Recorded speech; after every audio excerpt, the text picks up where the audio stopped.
आज के इस लेक्चर में हम स्टडी करने वाले हैं कैरेक्टरिस्टिक्स ऑफ फोर्स। कैरेक्टरिस्टिक्स का हिंदी में मतलब होता है विशेषता। हिंदी में इसको बोलते हैं विशेषता। विशेषता यानी अगर कोई भी फोर्स जो गिवन है उसके कौन कौन से कैरेक्टरिस्टिक्स होते हैं उसके बारे में हम आज इस लेक्चर में स्टडी करने वाले हैं। जैसे मान लीजिए कि आपका एक रिजिड बॉडी ये दिया हुआ है, ठीक है, जो कि किसी सरफेस पर है। मान लीजिए कि ये कोई सरफेस है, इस पर एक रिजिड बॉडी है आपका ये, ठीक है।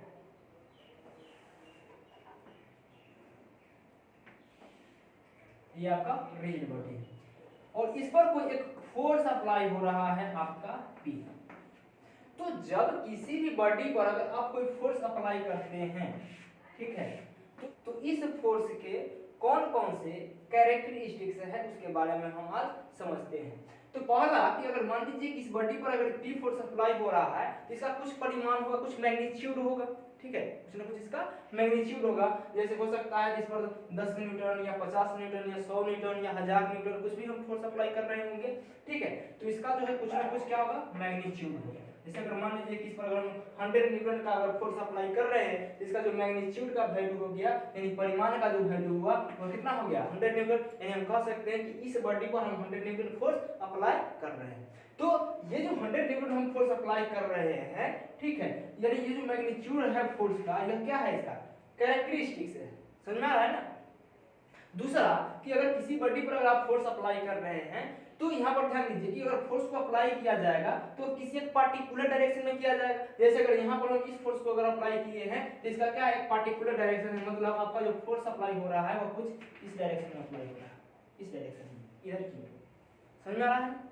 मगर अगर इसी फोर्स को, अगर सेम फोर्स को अगर हम कुछ इस डायरेक्शन में लगाते हैं, कुछ इधर लगाते हैं, ठीक है, P इक्वल टू 100 न्यूटन उसी फोर्स को या कोई दूसरा न्यूटन कोई दूसरा फोर्स भी लगा सकते हैं आप, तो यहाँ ध्यान दीजिए कि मैग्नीट्यूड इसका सेम है बट अब डायरेक्शन क्या हो गया, अपोजिट हो गया। मतलब कि ये फोर्स जो था पहले बॉडी को उस डायरेक्शन में ले जाना चाह रहा था, ठीक है, मगर जैसे ही फोर्स को यहाँ से हटा करके अगर इसी फोर्स को हम इधर से अगर अप्लाई करते हैं तब ध्यान दीजिए ये फोर्स क्या चाहता है कि ये जो मेरा बॉडी है वो इसको इस डायरेक्शन में ले जाना चाह रहा है, ये इधर की ओर पुश कर रहा है। समझ आ रहा है। या उसी फोर्स को अगर मान लीजिए कि यहाँ से न लगा करके आप इसी फोर्स को अगर ऊपर से लगाते हैं तो ये फोर्स क्या चाहेगा कि आपका बॉडी जो है वो नीचे की ओर जाए, या नीचे की ओर इसको क्या कर रहा है, इस पर नीचे की ओर क्या कर रहा है, इसको ले जाना चाह रहा है। समझ में आ रहा है ना। तो ध्यान दीजिए कि जब फोर्स का मैग्नीट्यूड सेम ही है बट इसका अगर डायरेक्शन हम चेंज कर देते हैं तो इसका जो है इफेक्ट भी क्या होता है, चेंज हो जा रहा है, ठीक है। जैसे पहले था कि मेरा बॉडी इस डायरेक्शन में जाना चाहता था और इसी फोर्स को हम इधर से लगाना स्टार्ट किए तो बॉडी इधर की ओर आना चाह रहा है, और उसी फोर्स को यहाँ लगा के ऊपर से हम लगाते हैं तो ये बॉडी को नीचे की ओर ले जाना चाह रहा है। समझ में आ रहा है ना। तो इसमें क्या होता है, इसका पहला तो इसमें मैग्नीट्यूड होता है, ठीक है, दूसरा क्या होता है, इसमें डायरेक्शन होता है। इससे पहले के लेक्चर में हम बताए हैं कि फोर्स एक प्रकार का वेक्टर क्वांटिटी है, मतलब इसमें मैग्नीट्यूड और डायरेक्शन दोनों हो। तीसरा है आपका सेंस। तीसरा है, इसको थोड़ा सा मिटा देते हैं। तीसरा है आपका सेंस, यानी ये एरो का जो हेड है, ये एरो का हेड जो है इसके सेंस को बताता है। क्या बताता है, सेंस। सेंस होता क्या है, सेंस जो है वो फोर्स के नेचर को बताता है कि आपका फोर्स का नेचर किस तरह का है, पुश है या फिर पुल है। मतलब कि अगर किसी बॉडी पर अगर आप कोई फोर्स अप्लाई कर रहे हैं तो ये जो फोर्स लग रहा है वो बॉडी को पुश कर रहा है या पुल कर रहा है, मतलब बॉडी को धक्का दे रहा है या खींच रहा है। जैसे यहाँ पर ध्यान दीजिएगा तो P इक्वल टू 100 न्यूटन जो फोर्स लग रहा है आपका, ये फोर्स क्या कर रहा है, बॉडी को धक्का देने का काम कर रहा है। क्या कर रहा है, धक्का देने का काम कर रहा है। मगर इसी फोर्स को अगर कुछ इस डायरेक्शन में लगा दिया जाए, ध्यान दीजिए थोड़ा सा, अगर इसी फोर्स को सेम मैग्नीट्यूड के फोर्स को कुछ इस डायरेक्शन में यहां पर हम लगा देते हैं तब ध्यान दीजिए ये फोर्स को धक्का देने का काम कर रहा है और ये फोर्स बता रहा है कि इस बॉडी को खींचा जा रहा है। क्या किया जा रहा है, खींचा जा रहा है। इसका सिंपल लॉजिक क्या हम बताए थे इसी पिछले लेक्चर में कि अगर फोर्स का जो हेड होता है वह अगर बॉडी के टच में होगा तो बॉडी आपका क्या होगा, पुश होगा। क्या होगा, पुश होगा। और वही फोर्स अगर टेल बॉडी से जुड़ा हुआ है, ठीक है, तो वह क्या होगा, पुल हो जाएगा। क्या हो जाएगा, पुल। और ये क्या हो जाएगा आपका, पुश। तो ये हमको कौन बताएगा कि पुल है या पुश है, ये हमको सेंस बताएगा कि आपका फोर्स का नेचर किस तरह का है, पुल है या फिर पुश है। समझ में आ रहा? और चौथा टॉपिक आ जाता है आपका एक पॉइंट ऑफ एप्लीकेशन।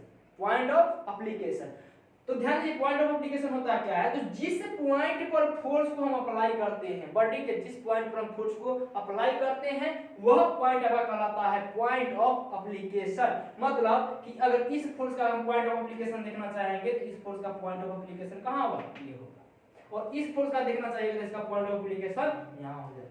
समझ में आ रहा? इस फोर्स का हम देखेंगे तो इसका पॉइंट ऑफ एप्लीकेशन यहां हो जाएगा, यानी जिस पॉइंट पर फोर्स लगेगा वह पॉइंट कहलाएगा पॉइंट ऑफ एप्लीकेशन। समझ में आ रहा है? और एक चीज और ध्यान दीजिए कि पॉइंट ऑफ एप्लीकेशन जो होता है वैसा पॉइंट होता है जहां से फोर्स का लाइन ऑफ एक्शन होकर ही गुजरता है, लाइन ऑफ एक्शन होकर के गुजरता है। यानी अगर ये फोर्स है तो इसका जो लाइन ऑफ एक्शन होगा ये, ठीक है, या इस फोर्स का जो लाइन ऑफ एक्शन होगा वो हमेशा क्या होगा, इसके लाइन, इसके पॉइंट ऑफ एप्लीकेशन से होकर के गुजरेगा। ठीक है, ये अगर इसका आप लाइन ऑफ एक्शन खींचते हैं देखिए इसका लाइन ऑफ एक्शन कुछ इस तरह से होगा। क्योंकि लाइन ऑफ एक्शन होता क्या है, तो लाइन ऑफ एक्शन हम जानते हैं कि किसी भी फोर्स के इनिशियल पॉइंट और फाइनल पॉइंट से होकर के गुजरने वाली इमेजिनरी लाइन, ये क्या कहलाता है, लाइन ऑफ एक्शन कहलाता है। क्या कहलाता है, लाइन ऑफ एक्शन। यानी जिस लाइन पर फोर्स को हम लगाते हैं वही लाइन कहलाता है लाइन ऑफ एक्शन कहलाता है। समझ में आ रहा है ना? चलिए, तो हम क्या समझे कि फोर्स के मूल रूप से चारों कैरेक्टरिस्टिक्स होते हैं। पहला क्या है आपका, तो पहला फोर्स का कुछ मैग्नीट्यूड होता है, दूसरा इसमें कुछ ना कुछ इसका पार्टिकुलर एक डायरेक्शन होता है, और तीसरा इसमें सेंस होता है जो यह फोर्स के नेचर को बताता है कि आपका फोर्स का नेचर किस तरह का है, पुल है या फिर पुश है, और चौथा है आपका पॉइंट ऑफ एप्लीकेशन। चौथा क्या है, point of application. Point of application जो बताता है कि आपका फोर्स किस पॉइंट पर लग रहा है। समझ में आ रहा है? और जिस पॉइंट पर फोर्स लगेगा उसी पॉइंट को बोलेंगे पॉइंट ऑफ एप्लीकेशन। तो आइए हम इसको डायग्राम से समझ लेते हैं आगे। तो हम जानते हैं कि किसी भी फोर्स को एरो से रिप्रेजेंट किया जाता है। तो मान लेते हैं कि आपका ये P जो है एक फोर्स है, ठीक है, इसको हम थोड़ा सा ओरिजिन बना देते हैं, ज्यादा होगा बेटर समझने में। ये आपका x एक्सिस हो गया, ये y एक्सिस हो गया, और ये आपका x एक्सिस है, और ये आपका y एक्सिस। तो हम जानते हैं कि किसी भी फोर्स को हम एरो से रिप्रेजेंट करते हैं, इसका नाम देते हैं O, इसका नाम दे दिए A, ठीक है। जहां एरो का लेंथ इसके मैग्नीट्यूड को बताता है, इसके मैग्नीट्यूड को बताता है, यानी ये जो लेंथ होगा ना ये इसके मैग्नीट्यूड को बताएगा। इसको हम देखिए यहाँ पर जो है मैग्नीट्यूड का सिंबल लगा दिए हैं P। तो यहाँ पर P फोर्स दिया गया है, जिसका अगर हम मैग्नीट्यूड लिखेंगे तो इसका जो मैग्नीट्यूड होगा वह किसके बराबर हो जाएगा, P के बराबर हो जाएगा यहाँ पर, ठीक है। तो यहाँ पर एरो का लेंथ जो है वह इसके मैग्नीट्यूड को बताता है, ठीक है। तो हम यहाँ पर मैग्नीट्यूड का सिंबल लगा दिए, और इसका चेंज इन पोजीशन इसके डायरेक्शन को बताएगा। यहाँ पर जो थीटा एंगल बन रहा है, ये थीटा किसको बता रहा है, तो यह थीटा जो है इसके डायरेक्शन को बता रहा है। तीसरा कि इसका जो एरो का जो हेड होता है वह उसके सेंस को बताता है, सेंस को बताता है। यानी अगर बॉडी के टच में है एरो का हेड तो क्या होगा, बॉडी पर जो फोर्स लग रहा होगा वह पुश होगा, पुश नेचर का होगा। और यदि अगर बॉडी का टेल अगर उससे कांटेक्ट में होगा बॉडी के, तो उस तरह के फोर्स को हम क्या बोलते हैं, पुल बोलते हैं। समझ में आ रहा है ना? तो यह कौन बताएगा, आपका सेंस बताएगा। और चौथा है कि जिस पॉइंट पर हम फोर्स लगा रहे हैं, ठीक है, तो इस पॉइंट पर अगर फोर्स लग रहा है, ठीक है, तो यह पॉइंट कहलाएगा point of application. Point of application. या अगर आपका फोर्स अगर यहां पर लग रहा होगा तो ये पॉइंट क्या कहलाएगा, पॉइंट ऑफ एप्लीकेशन कहलाएगा। समझ में आ रहा है ना? तो ये कौन बताएगा, तो ये हमको बताएगा कि इसका जो है हेड बॉडी के कांटेक्ट में है या फिर टेल बॉडी के कांटेक्ट में है। समझ में आ रहा है ना? तो मूल रूप से फोर्स के 4 कैरेक्टरिस्टिक्स होते हैं। फर्स्ट है आपका मैग्नीट्यूड, सेकंड है डायरेक्शन, थर्ड है सेंस, और चौथा है पॉइंट ऑफ एप्लीकेशन। तो आई होप ये लेक्चर आपको समझ में आया होगा। अगर वीडियो आपको अच्छा लगा तो वीडियो को लाइक कीजिए, शेयर कीजिए तथा चैनल को सब्सक्राइब जरूर कीजिए। धन्यवाद।